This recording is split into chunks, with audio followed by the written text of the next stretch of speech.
If you are just joining us, welcome to the Viva's live streams, where we're showcasing the voices and talents of vegan women from across the globe. Everything is recorded, so if you have just joined us and you've missed this, you can watch it again, and I highly encourage you to do that. So the next part of our Viva's live stream, Viva's is our global community and media brand for vegan women. We have got Nivi Jaswal. Nivi is a powerhouse. She's quite the force of nature. Nivi is, her background is corporate. She's got experience in CPG, marketing, media, research, strategy. She brings a wealth of experience from many years, and she has her own non-profit organization, the Versa Foundation, and some really important divinity research, where she is bringing in a whole mix of people from anthropologists, psychologists, filmmakers, animal rights activists, lifestyle medicine, and really bringing all that together in an intersectional approach. Nivi is going to be tackling a very interesting topic, and it's called Gatherers Over Hunters, and it's all about how our food systems have historically prioritized meat and masculinity, and Nivi's going to be looking at that, examining that, and asking the question, how can we put forward a more plant-based approach? So without further ado, please welcome Nivi Jaswal. Hi, Katrina. Good morning from Boston, and I reckon it's good afternoon for you guys. I am just trying to figure out how do I share my slide. Okay, I'm gonna need some help, and yes, absolutely. So thank you so much, Global Vegfest. Awesome opportunity. We're gonna jump right into it. Gatherers over hunters, how war and patriarchy shaped human culinary history. Can we have the next slide, please? Just a disclaimer, I'm not a misandrist. You know, I believe there's a role for both the divine feminine and divine masculine in each of us. This talk, though, is a critique on how our definition and expression of masculinity might have led us into a whole lot of trouble. Next slide. We're going to be talking about some masculine tropes or stereotypes or profiles that have been crafted in order to advance what I call carnistic colonialism and lord over access to food, wealth, and power. Now, bear in mind, not all these profiles are created equal. While all of them are linked and they build upon each other, some have actively played a role in designing ones preceding them. And in other words, some of these stereotypes are factual, historical, and real, while some others are merely fictions created out of what I call carnistic colonialistic agenda. Next slide, please. We'll go over to our hypothesis. The modern nutritional emphasis on meat and its connection to masculinity is an outcome of storytelling that is fueled by the military animal industrial complex that is inherently colonial and carnist in nature. Next. And, you know, some definitions and doctrines, the dots that we will be connecting today. Carnist colonialism, Dominionistic Darwinism, a lot of isms out there, right? Speciesism, racism, misogyny. These are, so to speak, the bedrock on which the military animal industrial complex was seeded, was born. It was called out for the first time in 1961. It was taken inspiration from by an anthropologist called Barbara Nosk, and she spoke about animal industrial complex. But today, we're actually going to talk about warfare. We're going to talk about men and you know, masculinity and all of those things, and how what I call the MAIC, the military animal industrial complex, leverages that to create the situation of public health crises and planetary health crises we have on our hands just now. The next slide, please. All right, so what's the definition? Let's look at the definition. Very important. The military animal industrial complex refers to a partially opaque network of relations between all of these agencies, governments, military, public, private science, corporate agriculture sector, and obviously big food. And within these, there is sustained an ideology that naturalizes that it's okay and it's normal and it's natural for humans to eat other animals.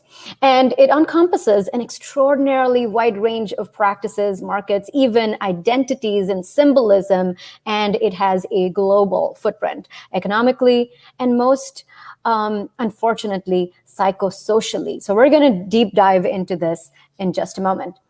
Next slide. This is how it works. It selectively designs, processes, packages, sells, and even brands for superiority and domination, such that, when we wear and eat and consume these brands, we feel like we've arrived. It creates an aspiration. And whatever goes through it, it does it all with precision, and it does it at scale. It's en masse. It's almost like an assembly line manufacturing. In fact, it is all of that and more. Next slide. So what are we going to focus on today? The bigger cards that you see, those of the colonizer, slave owner, soldier, and Superman.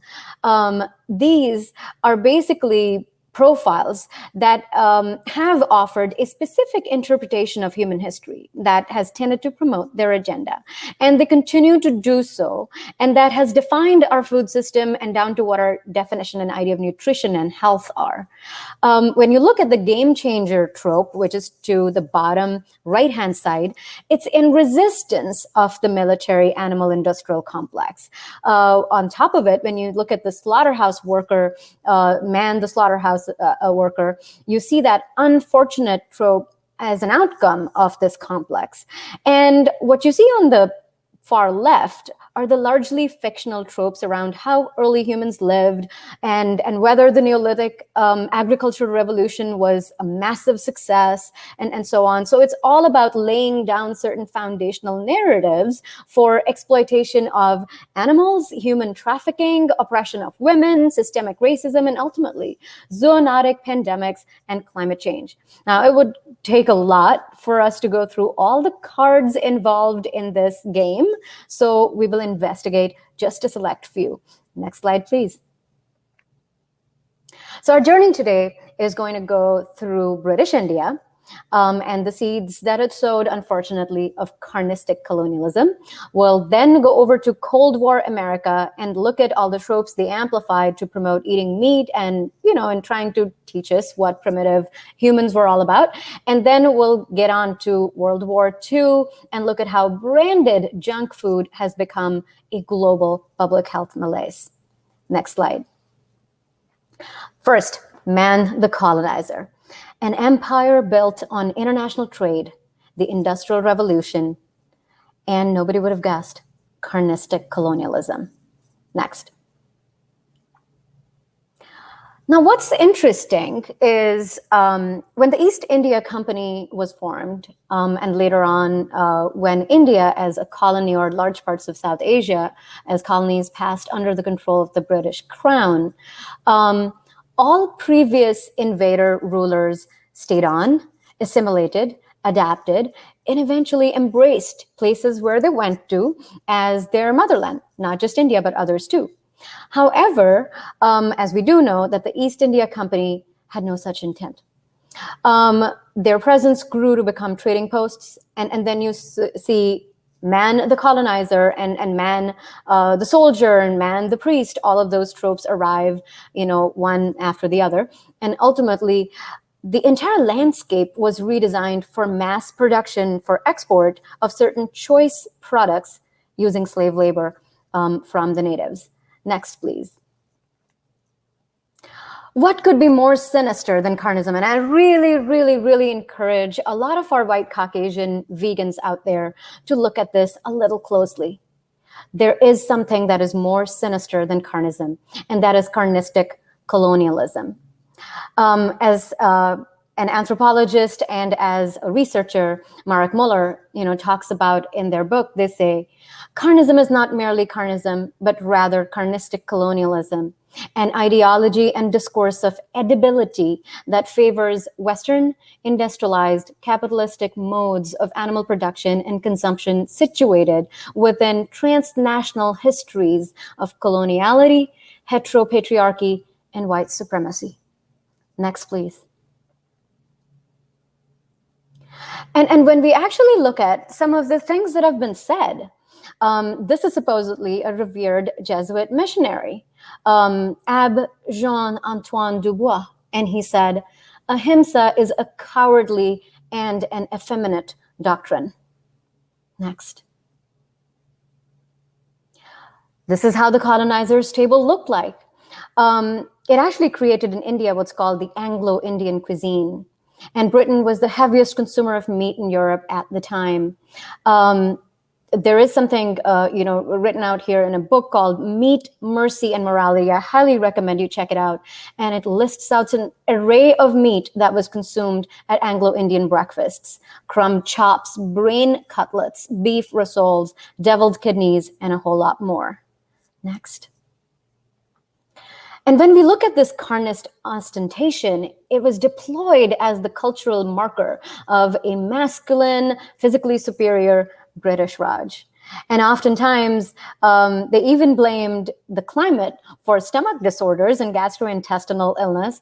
But actually, we believe that it might have been that mutton chop and potentially the Indian tonic water or the alcohol in Gilvey's gin.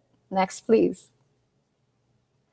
And when we look at the legacy that the empire started to plant in India, they actually created the first ever military dairy farms in the country in 1886. In 1914, the first ever census, livestock census, was held. And by the time it was 1920, there were training centers that were created for defense dairy farms to be managed on scientific lines. We all know what that science is. It's all about importing Jersey, Holstein, and heifer cows, artificial insemination, and the rest is history. Next. And policy-induced famine and malnutrition paved the way for a narrative that is not just for India, but also for large tracts, many countries of the global south, that really talks about the need to create health and nutrition based on an animal-based protein. Next, please. So while we see that all of these narratives around deficient India, deficient Latin America, deficient Africa were created, we fast forward and we look into Cold War America, when there was this massive hunt for trying to figure out what the human nature really was about. And a lot of anthropologists and bioarchaeologists got together, and they started to define what was the underpinning of human evolutionary success. And within that, we're going to look into the tropes of man the hunter, man the farmer. Next, please. Now, the 5-line short story on how meat and masculinity fit in with the milestones of human success were offered to us as follows. And a lot of us tend to believe this even to this day. I encourage you to start looking at this pyramid downwards up. So the story started with hunting. Yes, we were hunters, we were fishermen, and the men would go out wearing all this fur while the women would stay behind. We tamed fire so we could cook and eat meat. And when we ate meat, it led to the development of a bigger brain. And then we were able to lord over, become the paragon of all animals, and started taming wildlife for labor, meat, dairy, clothing. And finally, agriculture. Oh my goodness, that amazing Neolithic agricultural revolution that created food security for all. Next, please. How did this start? 1966, University of Chicago. 75 anthropologists got together and they put forward Man the Hunter, a theory. It said, hunting, a masculine-coded activity, was humanity's original source of livelihood, and it must be considered central to human development. And they said, women's work, gathering, foraging, was evolutionarily unimportant. Next, please. It wasn't until 40 years from that time that Donna L. Hart and Robert W. Sussman in 2006 challenged that. And they said, we have genomic evidence and we have fossil evidence and we have dental fossil evidence that actually resulted in an amazing book that was titled as Man the Hunted. Early man may have hunted, but was not a hunter. He may have scavenged, but was not a scavenger. Humans evolved mainly as a plant-eating species that ate some animal protein collected opportunistically. And humans are no more born to be hunters than to be gardeners. And if they couldn't eat meat, why would they hunt? That was a big question. All right, next, please. 2009, Richard Wrangham, a British primatologist based out of Harvard, came up with something even more amazing. And he said, the bigger body and the brain, smaller gut, smaller teeth, compared to ancestors and who came before, had nothing to do with meat. We are more vegetarian cooks, more than carnivores. And all of these amazing developments happened primarily because of cooking vegetables like tubers. Highly recommend check that book up. It's really, really amazing book, very slim and a fast read. Next. So now we have new evidence, bases all of this research, that for over 200,000 years, pre-agricultural humans were actually a picture of egalitarianism, simplicity, and an affluence, which is described in a really different kind of a way. It basically tells us that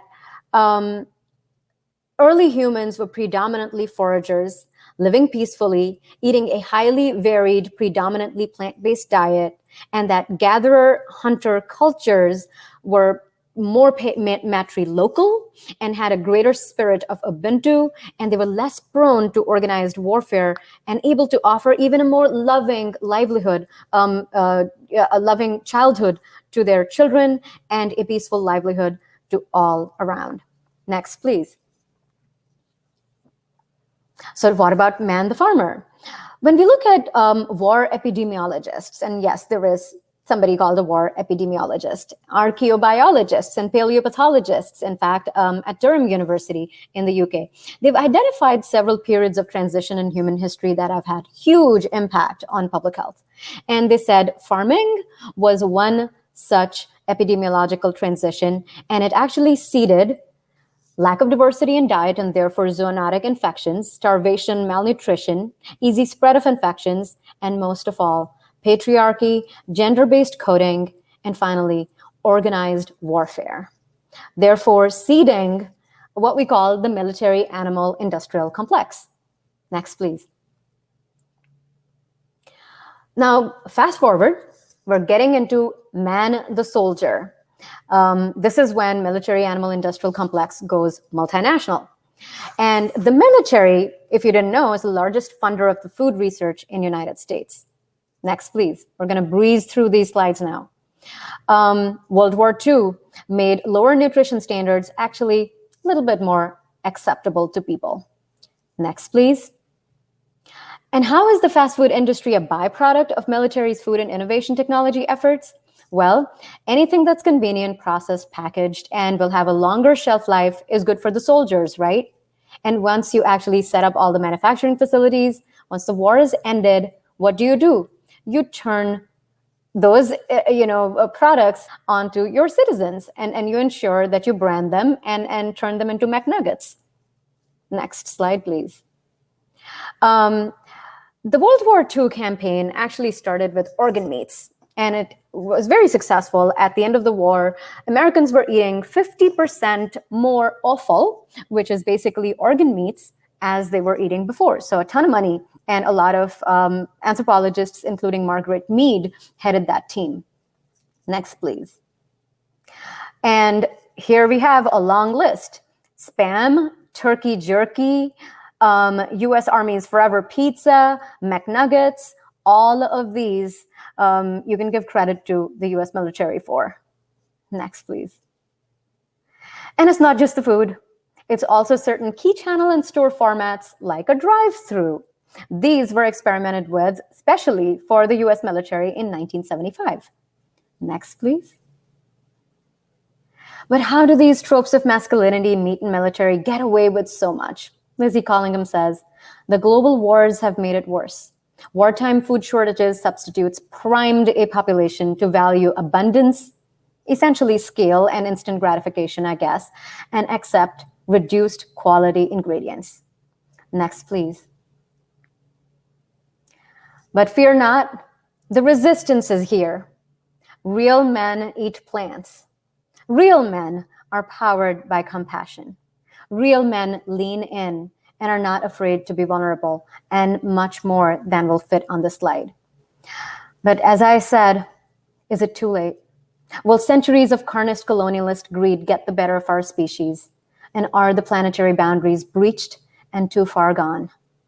Thank you so much, everyone. It has been a pleasure presenting to you.